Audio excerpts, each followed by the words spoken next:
नमस्कार विद्यार्थियों।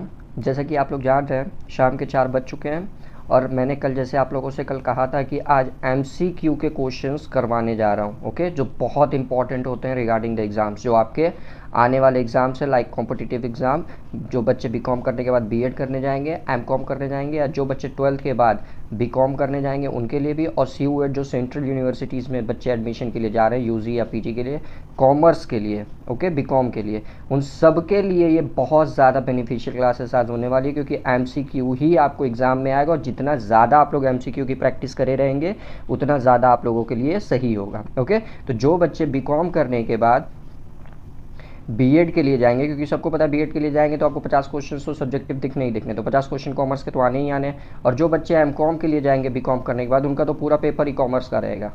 ओके, और 12th के बाद वाले बीकॉम वाले बच्चे, तो उनको तो भाई 2 सेगमेंट में पेपर होगा, एक तो कॉमर्स का सेगमेंट होगा और एक जनरल स्टडी, एप्टीट्यूड टेस्ट, ये सारी चीज़ें होंगी। और सीयूएट में भी 2 सेगमेंट में पेपर है, एक आपका सब्जेक्टिव है जो आपका कॉमर्स ही होगा और दूसरा जनरल स्टडी और एप्टीट्यूड टेस्ट है। ओके, तो कॉमर्स ऑल इन ऑल सब में आपको पढ़ना है, जो बच्चे कॉमर्स के लिए आगे एडमिशन में लेने के लिए जा रहे हैं। ओके, तो 4 बज चुके हैं, हमारा आज एमसीक्यू का क्वेश्चन चालू होगा। कॉर्पोरेटिव अकाउंटिंग की थ्योरी मैंने ऑलरेडी सारी की सारी करा चुकी है आपको, कॉर्पोरेटिव अकाउंटिंग का, जिसका लिंक आपको डिस्क्रिप्शन बॉक्स में मिल जाएगा प्लेलिस्ट का, वहाँ से जाकर आप वॉच कर सकते हैं। ओके, ताकि जब तक आप लोग के थ्योरी के कॉन्सेप्ट क्लियर नहीं होंगे तब तक आप एमसीक्यू प्रॉपरली परफॉर्म नहीं कर पाएंगे। इसलिए सबसे पहले थ्योरी वॉच करिए और फिर एमसीक्यू को अच्छे से परफॉर्म करिए। ओके, और देखिए एक और इन्फॉर्मेशन कि अगर अभी तक आप लोगों ने हम लोगों को इंस्टाग्राम पे फॉलो नहीं किया है, so go and also follow that. हमारा यूज़र आईडी देखिए स्वास्तिक कॉमर्स क्लास। ओके, और कोई बच्चा अगर मेरे से पर्सनल क्वेरी करना चाहता है रिगार्डिंग एनीथिंग, तो देखिए टेलीग्राम का मेरा पर्सनल यूज़र आईडी है विकास_श्री। और पीडीएफ देखिए, थ्योरी की तो पीडीएफ मैं प्रोवाइड नहीं कराता हूँ, एमसीक्यू की पीडीएफ मैं ऑलरेडी सुबह बच्चों को प्रोवाइड करा चुका था हमारे टेलीग्राम चैनल जो है स्वास्तिक 0421 पे। एमसीक्यू के क्वेश्चंस में यहाँ सारे के सारे प्रोवाइड करा चुका हूँ कॉर्पोरेट अकाउंट के, तो वहाँ से आप लोग उसको डाउनलोड कर सकते हैं। ओके, तो चलिए देर न करते हुए अब हम लोग अपनी क्लासेस को शुरू करते हैं।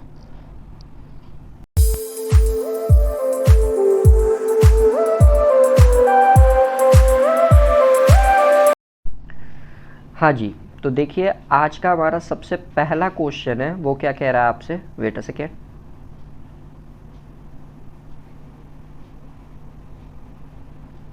जी, तो देखिए सबसे पहला क्वेश्चन क्या कह रहा है, minimum share capital of public company. Public company की मिनिमम शेयर कैपिटल कितनी होती है, कम से कम शेयर कैपिटल कितनी होती है, इसका आंसर आपको करना है।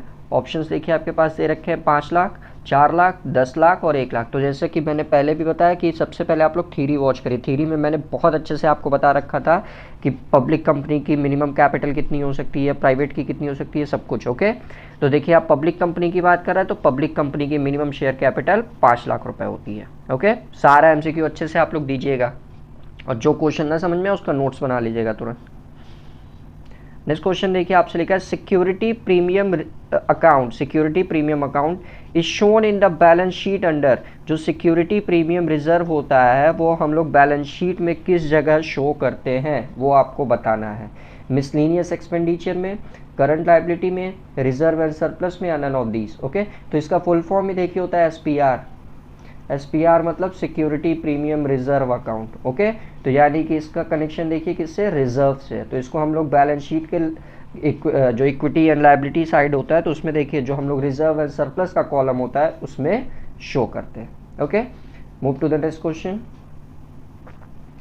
नेक्स्ट क्वेश्चन देखिए आपसे क्या कह रहा है कि the reserve which is created for a particular purpose. ध्यान दीजिएगा, सवाल आपसे कहना क्या चाह रहा है कि अगर किसी स्पेसिफिक रीजन या किसी पर्टिकुलर पर्पस की वजह से कोई रिजर्व क्रिएट किया जाता है, ठीक, and which is charge against the revenue, जो आपके आगम यानी कि रेवेन्यू से चार्ज किया जाता है, उसको हम लोग क्या कहते हैं। याद रखिएगा सवाल बहुत इजी है, आपसे पूछ रहा है कि वह कोई रिजर्व जो हम लोग किसी पर्टिकुलर पर्पस, किसी स्पेसिफिक कारण की वजह से क्रिएट करते हैं, कहाँ से क्रिएट करते हैं, अपने रेवेन्यू में से, तो उस रिजर्व को क्या कहा जाता है। Revenue reserve, specific reserve, appropriation and provision. तो देखिए यहाँ बोल भी दिया आपका रेवेन्यू से हम लोग उसको क्रिएट करेंगे, तो इसका आंसर देखिए आपका बन जाएगा रेवेन्यू रिजर्व। ओके, क्वेश्चन में देखिए आंसर था ये। क्वेश्चन देखिए मैं बहुत अच्छे से आपको समझाया था। Equity shares holder have right to, equity shares holder के पास कितना राइट होता है वो आपसे पूछ रहा है। वोट का 20% ऑफ डिविडेंड, और फिर क्या बोलते हैं, वेट अ सेकेंड एक मिस्टेक हुई है।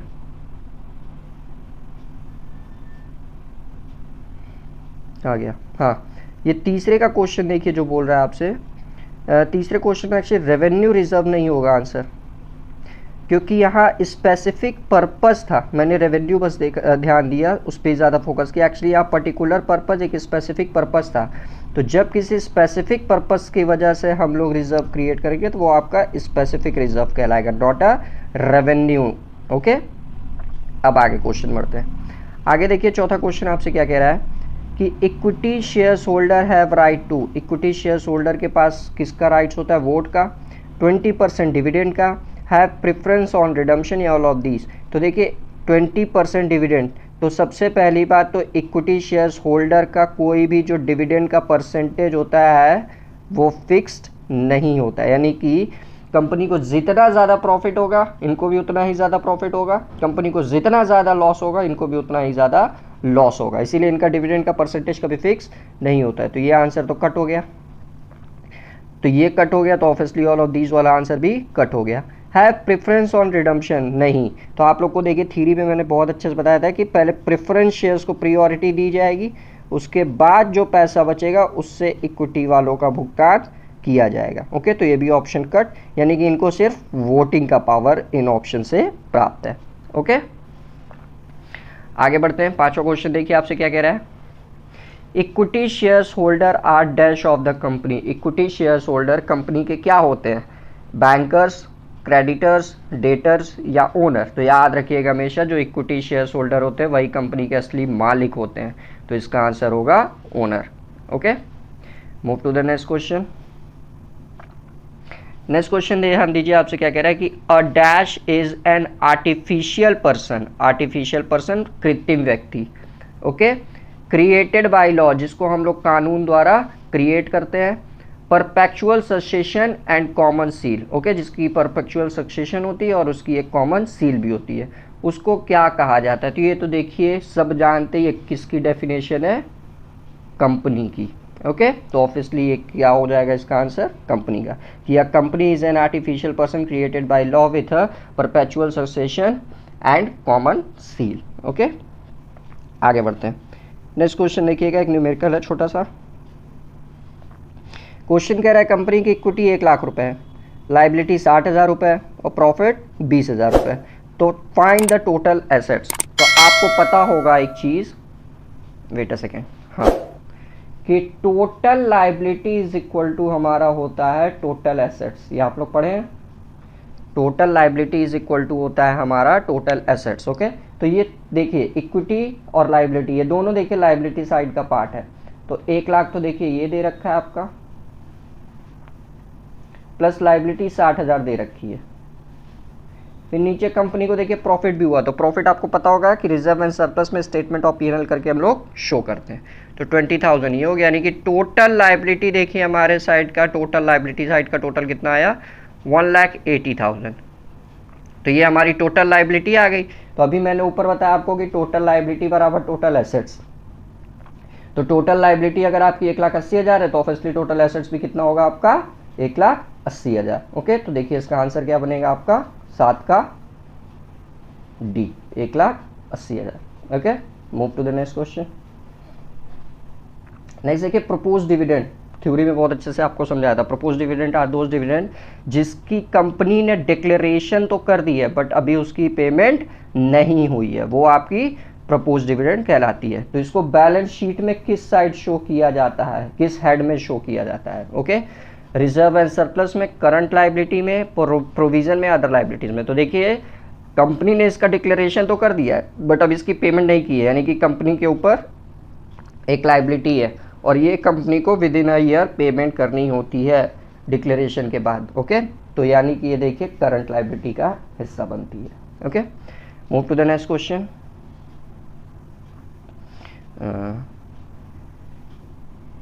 विच of the following is not statutory company. सबसे पहली बात, स्टैट्यूटरी कंपनी क्या होती है ये जान जाइए।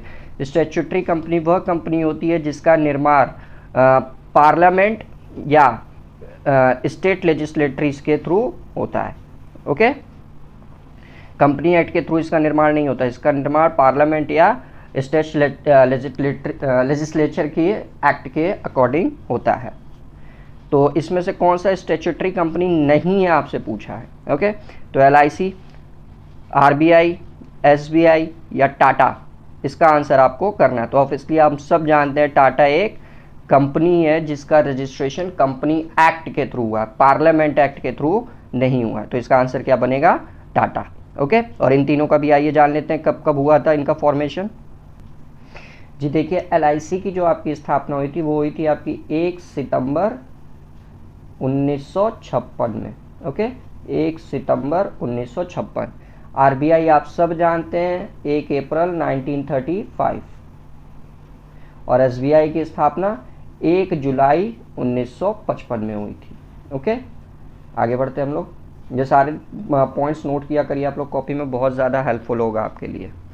नेक्स्ट क्वेश्चन देखिए, आपसे कह रहा है if gain on forfeiture is more than loss on forfeiture, यानी कि जब शेयर को फॉरफीट कर रहे हैं, शेयर का हरण कर रहे हैं हम लोग, तो उस पर जो हमको लाभ हो रहा है, ठीक, उसको री इशू करने के लॉस से मेरा लाभ ज़्यादा है, यानी कि गेन ज़्यादा है और लॉस कम है। तो following account shall be credited by the amount of net gain, तो कौन सा अकाउंट हमारा क्रेडिट होगा नेट गेन से। ओके, तो इसकी देखिए लास्ट में एंट्री मैंने एक आप लोग को बताई थी, आपको याद होगा। तो जब कैपिटल अकाउंट रिजर्व में पैसा आपका बच जाता है, बचेगा कैसे? जब आपका गेन ज़्यादा होगा और री इशू करते समय लॉस कम। तो इसकी एंट्री देखिए बहुत अच्छे से मैंने आपको बताई थी, share for future account debit to capital reserve account, याद होगा आप लोग को। यानी कि देखिए जो एक्स्ट्रा पैसा मेरा बचेगा वो कहाँ ट्रांसफ़र हो जाएगा? कैपिटल रिजर्व में। ओके, थ्योरी की क्लास ज़रूर आप लोग देखिए, नहीं तो बहुत दिक्कत होगी आप लोगों को समझने में। तो इसका आंसर होगा कैपिटल रिजर्व अकाउंट। आगे बढ़ते हैं, बोला following are the information related to G limited. Okay, G limited एक कंपनी है, उससे रिगार्डिंग कुछ इन्फॉर्मेशन दे रखी है। इक्विटी शेयर कैपिटल देखिए 8 लाख दे रखा है, calls in advance 40,000 and wait a second, हाँ जी, फिर उसके बाद से आपसे बोल रहा है कॉल्स इन एरियस 60,000 दे रखा है और प्रपोज डिविडेंड 15% दे रखा है। तो आपसे पूछा है कि the amount of dividend payable. Okay, तो आइए इसका कैलकुलेशन कर लेते हैं हम लोग। तो जी एक सेकेंड, तो जी देखिए हमारा क्वेश्चन में जो दे रखा था वो इक्विटी शेयर कैपिटल जो हमारा दे रखा था वो दे रखा था 8 लाख रुपए। ओके, कॉल्स इन एडवांस, तो याद रखिएगा जब भी हमको डिविडेंड कैलकुलेट करना होता है और क्वेश्चन में इक्विटी शेयर कैपिटल दिया हो तो कॉल्स इन एडवांस को कंसीडर ही नहीं करते, क्योंकि कॉल्स इन एडवांस वो मनी होती है जो आपको अभी भविष्य में आप कॉल करेंगे बट उसका पैसा आपको अभी ही मिल जा रहा है। मतलब एक शेयर होल्डर है जिसका अमाउंट अभी बाद में ड्यू होगा लेकिन वो पहले ही आपको पैसा दे रहा है, तो पैसा ऑल इन ऑल आपके पास आ जा रहा है, तो ऑब्वियसली वो डिविडेंड पाने का भी अधिकारी होगा। तो इसीलिए कॉल्स इन एडवांस का पैसा इक्विटी शेयर कैपिटल में ऑलरेडी जुड़ चुका होता है, तो इसीलिए उस पर हम लोग पैसा डिविडेंड को नहीं देंगे, ठीक, क्योंकि वो पैसा ऑलरेडी इसी 8 लाख में इंक्लूड है, ठीक। और दूसरा क्वेश्चन में देखिए आपको दे रखा था कॉल्स इन एरियर, ये वो अमाउंट होती है जिसका पैसा आपको मिला ही नहीं है, तो जब मिला ही नहीं है तो डिविडेंड क्यों देंगे, सीधी सी बात है। तो देखिए कितने रुपए आपको नहीं मिले थे, 60,000 रुपये नहीं मिले थे, तो मिले आपको टोटल कितने, 7,40,000। अब इसी 7,40,000 का हम लोग, वेट अ सेकेंड, 7,40,000 का हम लोग 15% कैलकुलेट कर लेंगे, क्योंकि रेट ऑफ डिविडेंड देखिए हमारा 15% दिया था। इसको देखिए जब हम लोग सॉल्व करेंगे तो हमारी वैल्यू आएगी 1,11,000 रुपये। ओके, तो देखिए इसका आंसर क्या बनेगा हमारा, 1,11,000। याद रखिएगा एडवांस को इग्नोर कर देंगे और कॉल्स इन एरियर होगा तो उसको सब्ट्रैक्ट कर देंगे। आगे बढ़ते हैं हम लोग, आगे भी देखिए न्यूमेरिकल ही है। इसमें देखिए आपसे क्या कह रहा है कि एक कंपनी है जिसने 50,000 शेयर इशू किए, 10 रुपये वाले 20% प्रीमियम पर, यानी कि 10 रुपये का 20% 2 रुपये आपका प्रीमियम बन गया, यानी कि एक शेयर की मार्केट वैल्यू देखिए 12 रुपये हो गई, जिसमें से 3 रुपये आपको अलॉटमेंट पे मिल रहा है, 5 रुपये आपको 3 रुपये एप्लीकेशन पे मिल रहा था, 5 रुपये अलॉटमेंट पे मिल रहा है, लेकिन उसमें प्रीमियम शामिल है, यानी कि देखिए अलॉटमेंट का मनी तो सिर्फ 3 रुपये बनेगा और 2 रुपये पैसा आपका 2 रुपये आपका बन जाएगा प्रीमियम का। फर्स्ट एंड फाइनल कॉल पे देखिए आपको 4 रुपये मिल रहे हैं। तो ऐसे हमारे सारे पैसे हो गए। फिर आगे बोल रहा है कि एक शेयर होल्डर है जिसने 2500 शेयर्स फेल टू पे the first and final call amount. अब एक 2500 शेयर होल्डर, मतलब एक शेयर होल्डर है जिसके पास 2500 शेयर्स है, उसने हमको फर्स्ट एंड फाइनल कॉल का पैसा नहीं दिया। ओके, उसके शेयर्स को हम लोगों ने फॉरफिट कर लिया। तो calculate the amount to be credited to share forfeiture account. तो कितना अमाउंट शेयर फॉरफीचर अकाउंट में ट्रांसफ़र किया जाएगा, ये क्वेश्चन आपसे कह रहा है। ओके, सवाल देखिए एक बार फिर समझा दे रहा हूँ। एक कंपनी है जिसने 50,000 शेयर इशू किए हैं, एक शेयर की वैल्यू 10 रुपये है, 20% प्रीमियम पर लेकिन कंपनी इशू की, यानी कि 10 का 20% देखिए 2 रुपये हो गया। तो एक शेयर्स की देखिए मार्केट वैल्यू 12 रुपये हो गई, 10 रुपये का शेयर, 2 रुपये प्रीमियम। एप्लीकेशन पे 3 रुपये मिल रहा है, अलॉटमेंट पे देखिए 5 रुपये मिल रहा है जिसमें प्रीमियम इंक्लूड है, यानी कि देखिए अलॉटमेंट का मनी 3 रुपये बनेगा और क्या बोलते हैं उसमें 2 रुपये प्रीमियम का हम लोग जोड़ देंगे, तो ये 3 2 5 रुपये हो जाएगा। ओके, तब और फाइनल कॉल पे आपको 4 रुपये मिल रहे हैं। अब एक शेयर होल्डर है जिसके पास 2500 शेयर्स है, उसने हमको फर्स्ट एंड फाइनल कॉल का पैसा नहीं दिया और उसके शेयर्स को कंपनी फॉरफीट कर ले रही है। तो आपसे पूछ रहा था क्वेश्चन में कि बताइए शेयर फॉरफीचर अकाउंट में कितने रुपये ट्रांसफ़र होंगे। ओके, तो आइए देख लेते हैं हम लोग। तो जी देखिए, एक शेयर की वैल्यू हमारी कितने रुपए थी, 10 रुपये, जिसमें से 2 रुपये प्रीमियम का था। तो प्रीमियम से तो आपका सिक्योरिटी प्रीमियम रिजर्व क्रिएट होता है, कैपिटल नहीं है, याद रखिएगा। प्रीमियम के अमाउंट से कभी कैपिटल नहीं क्रिएट होता, रिजर्व क्रिएट होता है। ठीक, यानी कि एक शेयर्स की देखिए जो कैपिटल वैल्यू थी वो 10 रुपये थी। 10 रुपये में से देखिए आपको एप्लीकेशन पे जो है वो कंपनी कितना रिसीव कर रही थी, 3 रुपये देखिए आपका एप्लीकेशन पे कंपनी रिसीव कर रही थी। फिर अलॉटमेंट पे देखिए कंपनी को टोटल 5 रुपये मिले, लेकिन 5 रुपये में से देखिए अलॉटमेंट का सिर्फ 3 रुपये होगा क्योंकि 2 रुपये प्रीमियम का था, यानी कि अलॉटमेंट में देखिए एक्चुअली कैपिटल कितने का क्रिएट हुआ, 3 रुपये का। ओके, और फिर ये देखिए जो भाई साहब ए थे, ये 2500 पे आपको पैसा नहीं दिए, कब का, फर्स्ट एंड फाइनल कॉल का, यानी कि ये देखिए आपको फर्स्ट एंड फाइनल कॉल का पैसा नहीं दे रहे हैं, फर्स्ट एंड फाइनल कॉल का पैसा आपको नहीं मिल रहा है, जो कितना रुपये था, 4 रुपये। तो ये आपको नहीं मिल रहा है। तो एक्चुअल में देखिए आपको मिला कितने का, फ़ायदा कितने का हुआ, एप्लीकेशन पे 3 रुपये का और एक तरह से अलॉटमेंट पे सिर्फ 3 रुपये का, 5 रुपये कंसीडर मत करिएगा क्योंकि आपका कैपिटल सिर्फ 3 रुपये से क्रिएट हुआ है। ओके, तो देखिए कितने शेयर पे आपको पैसा नहीं मिला है, 2500 शेयर पे आपको पैसा नहीं मिला है। ठीक, 2500 शेयर्स पे ही वो हमको फर्स्ट एंड फाइनल कॉल का पैसा नहीं दिए। तो पूछा था आपसे क्वेश्चन में कि बताइए कि कितने रुपए शेयर फॉरफीचर अकाउंट में ट्रांसफ़र होंगे। तो देखिए कितने रुपए का आपको फ़ायदा हो रहा है, सीधी सी बात, एक एप्लीकेशन पे 3 रुपये का हो रहा है और अलॉटमेंट पे भी 3 रुपये का हो रहा है, यानी कि टोटल आपका देखिए 6 रुपये का फ़ायदा हो रहा है। तो 6 से मल्टीप्लाई कर देंगे तो हमारा देखिए 2500 गुणे 6 यानी कि 15,000। तो 15,000 का फ़ायदा हो रहा है आपको और यही फ़ायदा आपका पूरा का पूरा ट्रांसफ़र हो जाएगा शेयर फॉरफीचर अकाउंट में। ओके, तो इसका आंसर देखिए क्या बनेगा, 15,000 रुपये। किसी बच्चे को कुछ नहीं समझ में आएगा तो मैं हमेशा कहता हूँ टेलीग्राम पे डायरेक्ट मेरे से वो पूछ सकता है। आगे बढ़ते हैं, नेक्स्ट क्वेश्चन में देखिए न्यूमेरिकल का ये भी कह रहा है आपसे एक्स ने परचेज किया हुआ है एक रनिंग बिजनेस को, ए को, जिसकी देखिए वैल्यू है 13,50,000 रुपये। ओके, एक्स एक बिजनेस परचेज कर रहा है 13,50,000 रुपये का।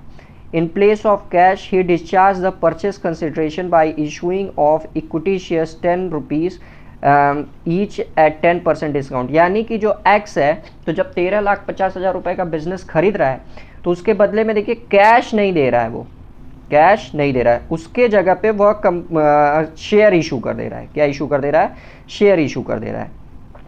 कितने रुपए वाले, 10 रुपए वाले शेयर्स, लेकिन डिस्काउंट पे इशू कर रहा है। तो find the number of shares to be issued. ठीक, तो ये देखिए जब मैं आपको शेयर्स पढ़ा रहा था वहाँ पे बहुत अच्छे से समझाया था, इसलिए बार बार कह रहा हूँ पहले आप लोग थ्योरी की क्लास देखिए। थ्योरी की क्लास का लिंक आपको यहाँ पे आई बटन पे मिल जाएगा प्लेलिस्ट का, वहाँ से जाके सारी थ्योरी आप लोग वॉच करिए, तब बहुत अच्छे से समझ में आएगा। तो इसका देखिए फिलहाल शुरू करते हैं। तो देखिए कंपनी ने कितने रुपए का एक दूसरा बिजनेस खरीदा, 13,50,000 रुपये का। ओके, अब पूछा आप बताइए कि कंपनी कितने रुपए, कितने शेयर इशू करेगी, सिंपल सा क्वेश्चन है। तो अपॉन एक शेयर्स की वैल्यू देखिए 10 रुपये थी, ठीक, एक शेयर की वैल्यू देखिए 10 रुपये थी और कंपनी 10% डिस्काउंट पे इशू कर रही है, यानी कि 10 रुपये का 10% कितना आएगा, ऑब्वियसली 1 रुपये। तो इसको देखिए जब हम लोग सॉल्व करेंगे तो 1,35,000 सॉरी 13,50,000 बाई 9 का इसमें हम लोग डिवाइड दे दें तो हमारा आंसर जो आएगा वो देखिए आएगा हमारा 1,50,000, यानी कि कंपनी ने देखिए कितने शेयर इशू किए, 1,50,000 रुपये। ओके, जब डिस्काउंट पे देखिए शेयर इशू होता है तो यहाँ माइनस कर देते हैं, और जब प्रीमियम पर होता है तो वही चीज़ प्लस कर देते हैं, और जब पार पे होता है तो सेम अमाउंट कंसिडर कर लेते हैं। तो देखिए यहाँ पे इसकी वैल्यू आ जाएगी आपका ऑप्शन डी, 1,50,000 रुपये। Move to the next question, it is also a numerical. आइए देख लेते हैं। न्यूमेरिकल अच्छे से पढ़ के जाइए, एग्जाम में भर भर के पूछेगा आपसे, फिर वहाँ पे अगर आप प्रैक्टिस नहीं किए रहेंगे तो पंगा हो जाएगा।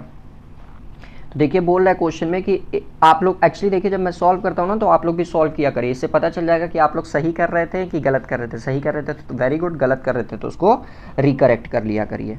क्लियर। तो देखिए क्वेश्चन बोल रहा है कि A limited forfeited 2,000 equity shares 10 rupees each at issued at a discount, यानी कि देखिए ए लिमिटेड ने 2,000 इक्विटी शेयर्स को फॉरफिट कर लिया, 10 रुपये उसकी वैल्यू थी, लेकिन वो शेयर जो इशू किया गया था वो डिस्काउंट पे इशू किया गया था। Okay, for non payment of first and final call, जिसकी वैल्यू देखिए 2 रुपये थी और फाइनल सेकंड कॉल की वैल्यू 3 रुपये थी, यानी कि फर्स्ट कॉल पे 2 रुपये और सेकंड कॉल पे 3 रुपये आपको नहीं मिले थे। For recording this for feature calls in arrears will be credited, तो कॉल्स इन एरियर कितने रुपए से क्रेडिट होगा ये आपसे पूछ रहा है। ओके, तो आइए देख लेते हैं इसको भी। तो जी देखिए आपको कितने शेयर पे पैसे नहीं मिले, सिंपल सी चीज़, 2,000 शेयर्स पे आपको पैसे नहीं मिले। कितने पैसे नहीं मिले, 2 रुपये आपको इसके नहीं मिले फर्स्ट कॉल के, और 3 रुपये इसके नहीं मिले सेकंड कॉल के, यानी कि टोटल आपको 5 रुपये नहीं मिले। तो जो नहीं मिला वही आपका कॉल्स इन एरियर बन गया, तो वही देखिए कितना रुपये आ गया, 10,000 रुपये। दैट्स इट, छोटा सा सवाल था। आगे बढ़ते हैं, नेक्स्ट क्वेश्चन भी देखिए न्यूमेरिकल है। देखिए न्यूमेरिकल कितना ज़्यादा पूछ रहा है। क्वेश्चन है आपका, the subscribed share capital of S limited is 80 lakh rupees, यानी कि कंपनी की सब्सक्राइब्ड कैपिटल देखिए 80 लाख रुपए दे रखी है, ऑफ 100 रुपी ईच, यानी कि ये 100 रुपए के शेयर्स में विभक्त है। There were no calls in arrear, कोई भी कॉल्स इन एरियर नहीं हुआ टिल द फाइनल कॉल, यानी कि फाइनल कॉल तक। The final call was made on 77,500 shares, यानी कि फाइनल कॉल सिर्फ 77,500 शेयर्स पे ही हुआ। The calls in arrear amounted to 62,500, तो कॉल्स इन एरियर का जो अमाउंट था वो था आपका 62,500। तो the final call on shares is, तो जो फाइनल कॉल का अमाउंट आपसे पूछ रहा है वह कितना रुपए था वो पूछ रहा है। यानी कि क्वेश्चन देखिए फिर एक बार समझा दे रहा हूँ आप लोगों को कि एक कंपनी देखिए 80 लाख की उसकी सब्सक्राइब्ड कैपिटल है, ठीक, 100 रुपये पर शेयर्स के हिसाब से। तो अगर देखा जाए तो कंपनी का जो शेयर्स आएगा वो कितना आएगा, 80,000 ये कंपनी का शेयर आएगा। फिर उसके बाद से बोला है आपसे क्वेश्चन में कि कोई भी कॉल्स इन एरियर नहीं हुआ फाइनल कॉल तक, याद रखिएगा फाइनल कॉल तक कोई भी कॉल्स इन एरियर नहीं हुआ, ये बोल रहा है आपसे। बट फाइनल कॉल में देखिए आपसे जो पैसे मांगे गए वो सिर्फ 77,500 शेयर्स के ही आपको मिले। क्लियर। कॉल्स इन एरियर का देखिए जो अमाउंट दे रखा है वो आपको फाइनल कॉल में 62,500 दे रखा है। तो आपसे पूछा है कि बताइए फाइनल कॉल पे एक शेयर की वैल्यू कितनी थी। ओके, तो सवाल आप लोग समझ गए होंगे, तो चलिए इसको भी शुरू करते हैं। तो जी देखिए एक सेकेंड, तो जी देखिए कंपनी के पास कितने शेयर्स थे, सिंपल सी चीज़ 80,000 शेयर्स थे, लेकिन कंपनी ने देखिए फाइनल कॉल कितने शेयर्स से किया, सिर्फ 77,500 शेयर्स पे। यानी कि देखिए कंपनी को कितने शेयर पे पैसा नहीं मिला होगा तब, 2,500 शेयर्स पे नहीं मिला होगा, सिंपल सी चीज़ है, 2,500 शेयर्स पे कंपनी को पैसा नहीं मिला। और आगे सवाल में आपसे बोला था कि कॉल्स इन एरियर का अमाउंट देखिए 62,500 है, तो देखिए कंपनी को आपको 2,500 शेयर्स पे पैसा नहीं मिला, और कॉल्स इन एरियर यानी कि वही चीज़ होता है ना जिस पे आपको पैसा नहीं मिला रहता वो अमाउंट। तो देखिए टोटल 62,500 था, और कितने शेयर्स पे आपको पैसा नहीं मिला, 2,500 शेयर्स पे। सो उस 2,500 से हम लोग क्या करेंगे, डिवाइड लगा देंगे, तो 0 0 गया, ये भी गया, 25 × 25 625। यानी कि देखिए फाइनल कॉल का जो आपका पैसा होगा पर शेयर का वो कितना रुपया होगा, 25 रुपया। ओके, तो इसका आंसर देखिए आपका क्या बनेगा, 15 का ए, 25 रुपये। किसी को क्वेश्चन समझ में आता है तो मैं हमेशा कहता हूँ कि डायरेक्ट मेरे से पूछ सकता है। नेक्स्ट क्वेश्चन देखिए आपसे क्या कह रहा है, बोल रहा है कि the maximum amount beyond which a company is not allowed to raise fund by issue of shares is known as, यानी कि वह कौन सा अमाउंट होता है जिससे ज़्यादा कंपनी अपने शेयर्स को इशू नहीं कर सकती है। ओके तो वह कौन सा अमाउंट होता है जिससे ज़्यादा कंपनी अपने शेयर्स को इशू नहीं कर सकती है। Issued capital, reserve capital, nominal capital या सब्सक्राइब्ड कैपिटल। तो आप लोग को देखिए मैं थ्योरी में बहुत अच्छे से समझाया था, जो कंपनी की ऑथराइज कैपिटल होती है जिसको रजिस्टर्ड कैपिटल भी कहा जाता है, उससे ज़्यादा कंपनी कभी भी शेयर्स को इशू नहीं कर सकती। और ऑथराइज कैपिटल को ही देखिए हम लोग रजिस्टर्ड कैपिटल के नाम से भी जानते हैं और नॉमिनल कैपिटल के नाम से भी जानते हैं। तो यानी कि इसका आंसर देखिए क्या बनेगा, nominal capital. Okay move to the next question. अगला क्वेश्चन देखिए आपसे क्या कह रहा है कि as per the companies act a company can not proceeds to allot shares unless dash is received, यानी कि कंपनी एक्ट के अनुसार कोई company company can not proceed to allot shares, हाँ कंपनी क्या बोलते हैं, शेयर्स को अलॉट करने का प्रोसीजर नहीं शुरू कर सकती है जब तक उसको इनमें से क्या चीज़ रिसीव्ड ना हो जाए। Allotment money, application money, minimum subscription या मैक्सिमम सब्सक्रिप्शन। तो थ्योरी में देखिए आप लोगों को मैंने बताया था कि जब तक कंपनी को मिनिमम सब्सक्रिप्शन आपका रिसीव नहीं हो जाता तब तक कंपनी शेयर को अलॉट करने का कार्य नहीं कर सकती है। ओके और मिनिमम सब्सक्रिप्शन कितने परसेंट थे आपको पता होगा, 90%। क्वेश्चन नंबर 18 देखिए आपसे क्या कह रहा है कि what is the head of discount on issue of shares in balance sheet. Okay जब हम लोग शेयर्स को डिस्काउंट पर इशू करते हैं, सिंपल सी चीज़, तो वो किस हेड में दिखाते हैं, बैलेंस शीट के। ओके सवाल समझ गए आपको। ऑप्शन देखिए, miscellaneous expenditure in the extent not return of, reserve and surplus, share capital या करंट लायबिलिटी। तो ये देखिए डिस्काउंट ऑन शेयर्स की बात कर रहा है ना, तो ये देखिए मिसलेनियस एक्सपेंसेस में शो होगा जो राइट ऑफ नहीं हुआ है। ओके आगे बढ़ते हैं हम लोग।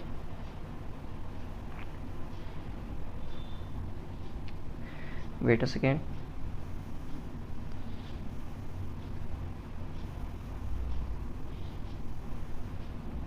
जी तो देखिए क्वेश्चन आपसे क्या कह रहा है, on the forfeiture of shares share capital will be debited bye. जब हम लोग शेयर्स को फॉरफीचर करते हैं तो हमारा जो शेयर कैपिटल अकाउंट होता है वो किस अमाउंट के साथ डेबिट होता है। Okay paid up value, called up value, uncalled up capital या एनी ऑफ दीज। तो हमेशा याद रखिएगा जब भी शेयर को फॉरफीट किया जाता है तो जो कॉल्ड अप मनी होती है उसी से डेबिट होता है। कॉल्ड अप मनी क्या होती है, जैसे मान लीजिए आप शेयर को फॉरफीट करने जा रहे हैं फर्स्ट कॉल पे।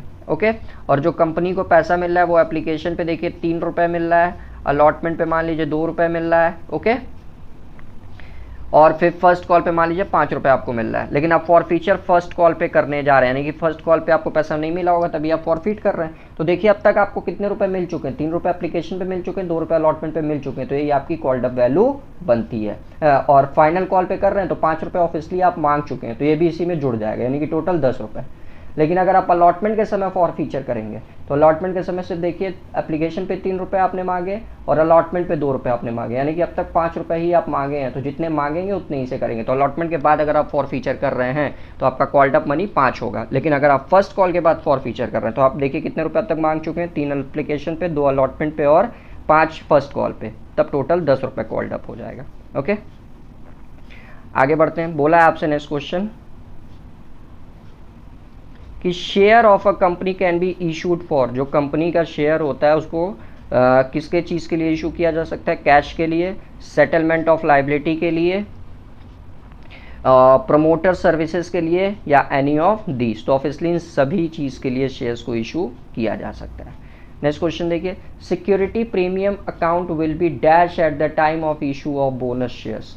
एक सेकेंड, हाँ जब बोनस शेयर्स को हम लोग इशू करते हैं तो सिक्योरिटी प्रीमियम का जो अकाउंट होता है वह क्या होता है, तो ये हमेशा डेबिट होता है। Okay move to the next question. Share are issued at a premium, share को हम लोगों ने प्रीमियम पे इशू किया and premium is received by the company, और जो प्रीमियम है वो कंपनी द्वारा रिसीव कर लिया गया। तो what will be the treatment of premium on forfeiture, तो प्रीमियम ऑन फॉरफीचर पर क्या एंट्री होगी, ये आपसे क्वेश्चन पूछ रहा है। तो देखिए सवाल समझिएगा, एक कंपनी है जो आपका पैसा शेयर जो है वो प्रीमियम पर इशू कर रही है, तो यानी कि 10 रुपए के शेयर्स पे मान लीजिए 2 रुपए प्रीमियम है, यानी कि टोटल कंपनी ने 12 रुपए में शेयर इशू किया, ठीक। और प्रीमियम का पैसा आपको रिसीव्ड भी हो जा रहा है, जो प्रीमियम का अमाउंट है वो आपको रिसीव भी हो जा रहा है, 2 रुपये आपको रिसीव हो चुका है, ठीक। अब आपको इस शेयर्स पे मान लीजिए पैसा नहीं मिल रहा, तो शेयर को आप फॉरफीचर करेंगे, तो फॉरफीट करने में पूछ रहे हैं जो 2 रुपये आप प्रीमियम का रिसीव कर रखे हैं उसको आप क्या करेंगे। तो ऑब्वियसली इसकी कोई भी एंट्री नहीं होती है, जब प्रीमियम नहीं मिला होता है तब एंट्री करते हैं और प्रीमियम अकाउंट को डेबिट कर देते हैं, ठीक। लेकिन अगर प्रीमियम का पैसा आपको मिला ही नहीं है, मिल चुका है, ठीक, और फिर आप फॉरफीचर कर रहे हैं, तो इसकी कोई भी एंट्री पास नहीं होगी। जब नहीं मिला होता तब डेबिट करते हैं, लेकिन जब मिल चुका है तो कोई भी एंट्री इसकी पास नहीं होगी। Move to the next question. Question कह रहा है balance amount in the share forfeiture appears in the balance sheet under the head of, यानी कि जो बचा हुआ पैसा होता है शेयर फॉरफीचर का, सिंपल सी चीज, okay, the balance amount in the share forfeiture appear, तो बैलेंस शीट में उसको किस हेड के अंतर्गत दिखाया जाता है, security, secured loans, reserve and surplus, share capital या करंट लाइबिलिटी। तो याद रखिएगा फॉरफीचर्स का बैलेंस अमाउंट हमेशा शेयर कैपिटल हेड में दिखाया जाता है, okay. Move to the next question. Next question देखिए, आपसे कह रहा है the minimum subscription is prescribed by SEBI against the entire issue. तो अभी थोड़ी देर पहले देखिए मैंने इसका आंसर आपको बताया था 90%, ओके। बिना इसके कंपनी शेयर अलॉटमेंट नहीं कर सकती है जब तक मिनिमम सब्सक्रिप्शन रिसीव ना हो जाए। देखिए एक और न्यूमेरिकल आ गया, आइए इसको देख लेते हैं। बोल रहा था क्वेश्चन में कि जेड लिमिटेड ने 2000 शेयर्स फॉरफीट किए, जिसकी वैल्यू देखिए 10 रुपये ईच थी, विच जो पार पे इशू हुआ है, यानी कि 10 रुपए के शेयर्स को हम लोग 10 रुपए पे ही इशू किए हैं, ओके।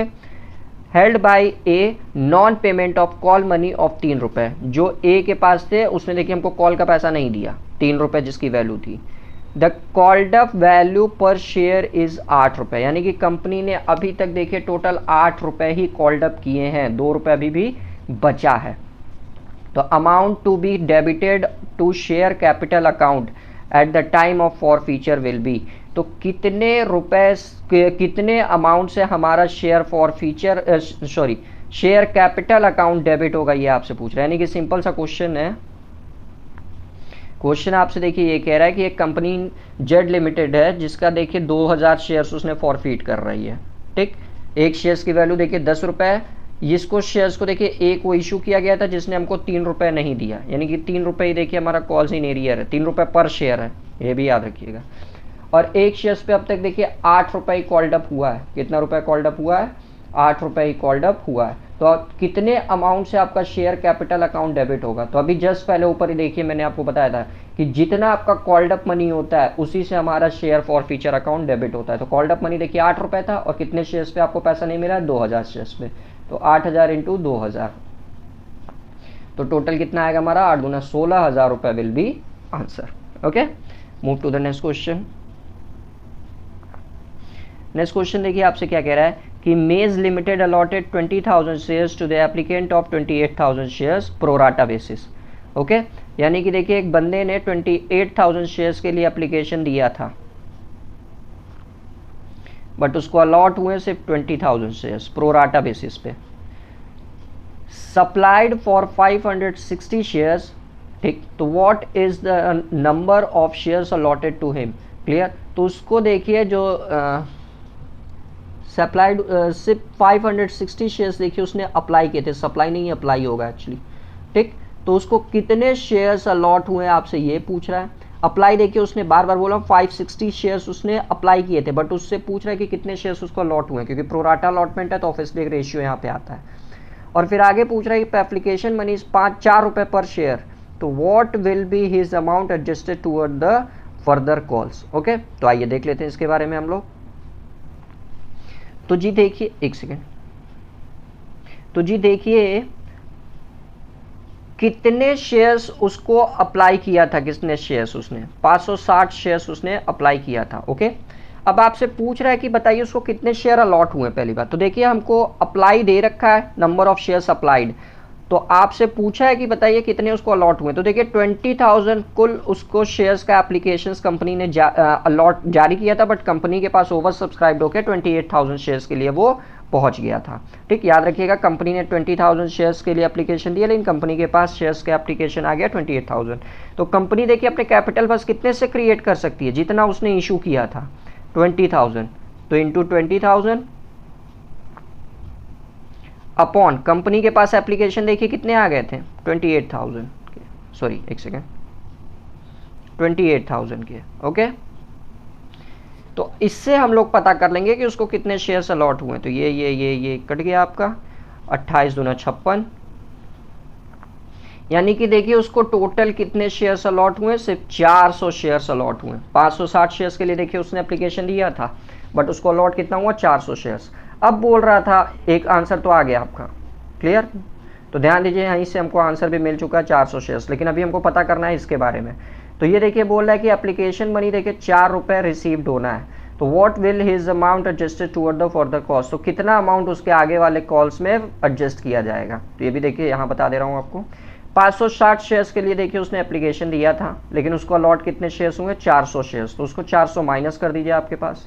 कितना एक्स्ट्रा शेयर्स कंपनी के पास स्टिल है 160 शेयर्स, और देखिए एप्लीकेशन मनी कितने रुपए की थी 4 रुपए, तो उससे मल्टीप्लाई कर देंगे तो 640। ओके, तो ये क्वेश्चन भी हो गया आपका, तो इसका आंसर सी बनेगा, 400 शेयर और 640 रुपए। नेक्स्ट क्वेश्चन देख लेते हैं हम लोग।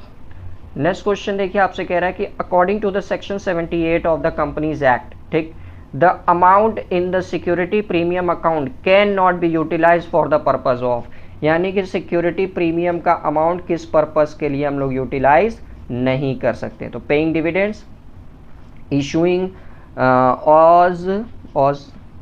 इशूइंग एज होगा, ये issuing as fully paid bonus shares, writing off commission और discount on issue of shares, या writing of preliminary expenses.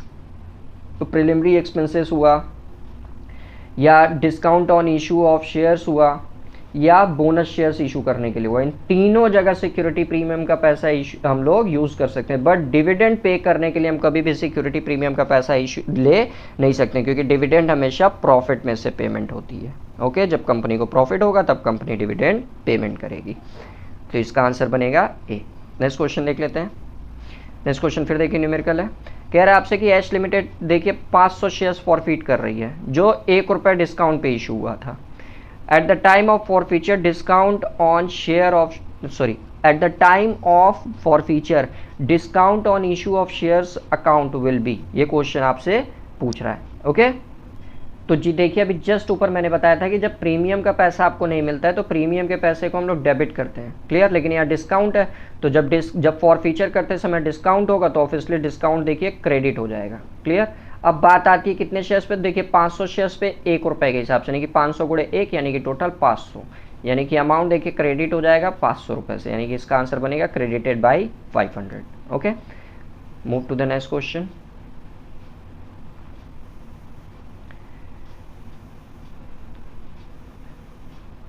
Next question देखिए आपसे कह रहा है कि reserve capital means, reserve capital का अर्थात क्या होता है।